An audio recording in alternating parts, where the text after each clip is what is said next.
नमः शिवाय आप सभी को। आज हम वर्णन करेंगे सौरमंडल के तीसरे चक्र का। जैसे हमने पहली वीडियो में 2 सौरमंडल चक्रों का पहले से वर्णन किया हुआ है, अग्नि चक्र, भूमि चक्र, और ये जो तीसरा चक्र होता है जल चक्र, ये होता है जल चक्र। तो आज हम इसका पूर्ण रूप से वर्णन करेंगे, जैसे हमने उन सभी सौरमंडल चक्रों का किया है। इसके क्या फायदे हैं और किस प्रकार से स्टार्ट होता है। तो जैसे हमने पहली वीडियो में बताया था कि भूमि चक्र एक ऐसा चक्र है, इस बीच अगर आप जितनी माला, जितना जप तप करते हैं और उस बीच आप कम कर देते हैं या आपसे छूट जाता है, तो ये सौरमंडल चक्र रुक जाता है। तो अब ये जो जल चक्र है, ये उससे, इसका प्रोसीजर उससे बहुत अलग है, और या ये कहूँ कि ये अच्छा है। इसकी सबसे अच्छी बात ये है कि जब ये स्टार्ट होता है, तो ये स्टार्ट होने के बाद ये बीच में रुकता नहीं है, और अगर रुकता है तो हमारी ही कुछ गलतियों के कारण ये रुकता है। जैसे इसके स्टार्टिंग के प्रोसीजर, जो जब ये स्टार्ट होता है तो कुछ तकलीफ भी होती है, कुछ परेशानियां भी होती है इंसान को। जैसे कि जब जल चक्र स्टार्ट होता है, जुकाम हो जाता है, गले में खराश होती है, हल्का फीवर भी हो सकता है, और उसको इतना जल चक्र कंप्लीट हो, कुछ लोगों को ये जो कोल्ड की समस्या है, खांसी जुकाम की जो समस्या है, ये तब तक बनी रह सकती है जब तक आपका ये जल चक्र कंप्लीट ना हो। ऐसा भी हो सकता है। और कुछ लोग ऐसा बोलते हैं हमारे गले में दुखन है, और ऐसे ऐसे होता है, अंदर अंदर फीवर रहता है, तो ऐसा भी होता है। और खासकर ये उस व्यक्ति के साथ ज़्यादा होता है जिसके शरीर में जल चक्र की महानता ज़्यादा हो। और इसका जो प्रोसीजर है, जैसे मतलब कोई जब ये कंप्लीट हो जाता है तो किस प्रकार से इसके अंदर अगर कोई नेगेटिविटी घुसती है तो क्या होता है, उसका क्या मतलब क्या प्रभाव पड़ता है एक नेगेटिविटी पे, उसके अंदर घुसने पे, और क्या वो समझ पाती है इस चीज़ को या नहीं। तो ये जो है ना, जल चक्र अपने आप में एक लोक प्रदर्शित करता है। जैसे हमने कुछ देखा है कि एक पाताल लोक है, ऐसे ही अपने आप में एक लोक बनाता है। और उसमें क्या होता है कि कुछ हमने देखा है कि कुछ आत्माएं ऐसी होती है हमारे, जैसे कि जिसका ओरा मंडल बना होता है ये, तो उसमें प्रवेश कर जाती है।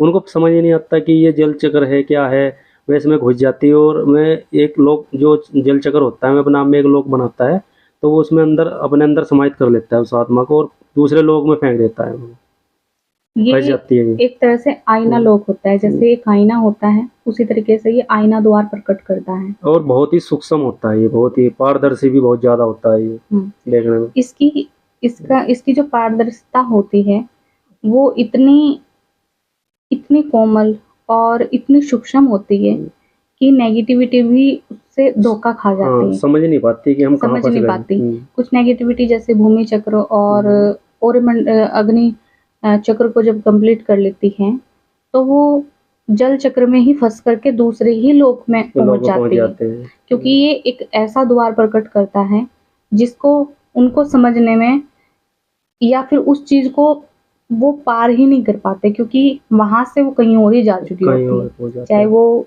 कैसी भी नेगेटिविटी है। ऐसा हो सकता है जैसे कोई नेगेटिविटी शरीर में प्रवेश करने के लिए आए, तो तब तो ऐसा हो सकता है। लेकिन कुछ लोगों को जैसे नाम पे चलती है या फिर बाहरी बाहरी समस्या होती है, वो एक अलग प्रोसीजर है, लेकिन ये शरीर में किसी भी तरह से प्रवेश नहीं करने देगा।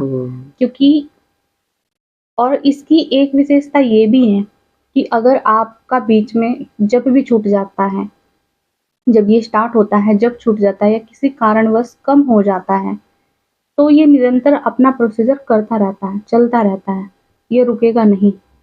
जैसे और ओरमंडल चक्र रुक जाते हैं, ये रुकता नहीं है। देखने में इसका रंग जो है व्हाइट होता है, ये बहुत ही प्रकाशित है, और बहुत ही अलग है देखने में, क्योंकि इसकी एक वाइटनेस और इतनी अच्छी पारदर्शिता है इसका हाँ, इसकी ज़्यादा कि इसका वर्णन करना ही पॉसिबल है, मुश्किल है, बहुत मुश्किल है। अब जैसे हमने बताया कि ये अपने आप में चलता रहता है, चलता रहता है। तो ऐसा भी होता है कभी-कभी कि जैसे ये अग्नि चक्र घूमता है और ये भूमि चक्र घूमता है। जैसे हमने बताया कि जब ये कंप्लीट हो जाते हैं सारे चक्र, उसके बाद चक्र घूम करके अपनी सारी प्रक्रियाओं को पूरा करता है। उसी प्रकार से इसका घूमने का जो प्रोसीजर है वो भी इनसे बहुत ही अलग है, बहुत भिन्न है। क्योंकि ये घूमता नहीं है, ये अनेक-अनेक लोगों का अपने मतलब इसका जो घूमने का जो तरीका है, वो भी लोक निर्माण करने का ही एक तरीका है। ये लोक का ही निर्माण करता है। इसकी खासियत ही यही है। इसकी महानता यही है। यही इसकी महानता है। जैसे अग्नि चक्र है, अग्नि चक्र अपनी प्रज्वलता को बढ़ाता है जब कोई नेगेटिविटी घुसती है, इसीलिए वो नेगेटिविटी उसके अंदर नहीं घुस सकती।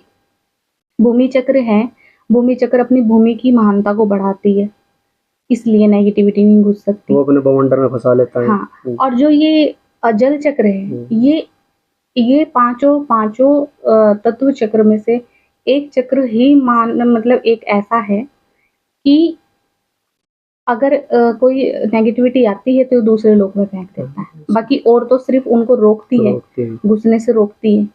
ये एकमात्र ऐसा चक्र है जो ये उसको कहीं और ही भेज देता है, दूसरे लोक में पहुंचा देता है। हाँ, तो ये इसकी एक अपने आप में बहुत ही खास और एक अच्छी महानता है इस चक्र की, और इसीलिए इसका प्रोसीजर भी बहुत जरूरी है।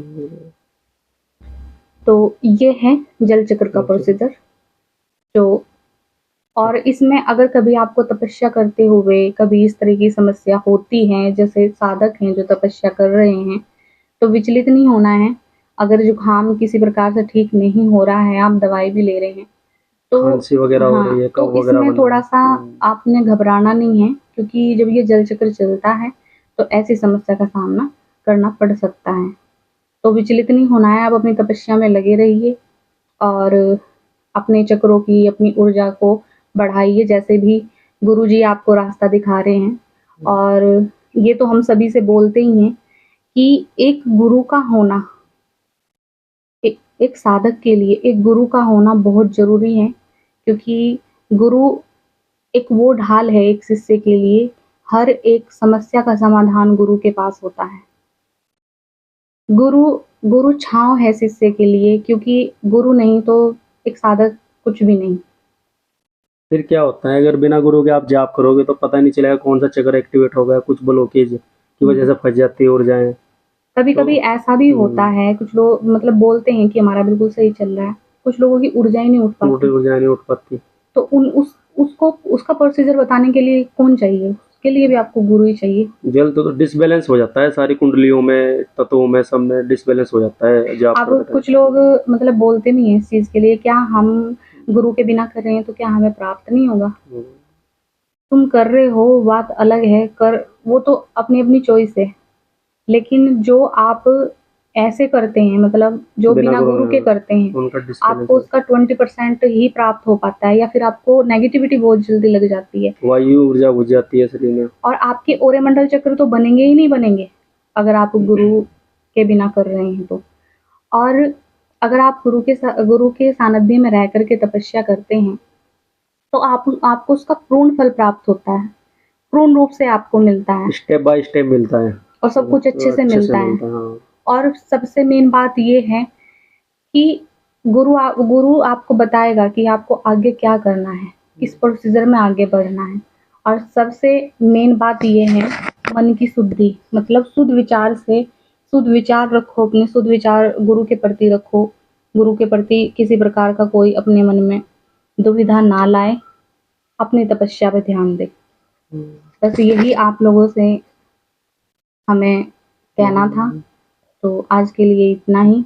नमः शिवाय। शिव गुरु की सदा ही जय हो, सदा ही जय हो, सदा ही जय हो।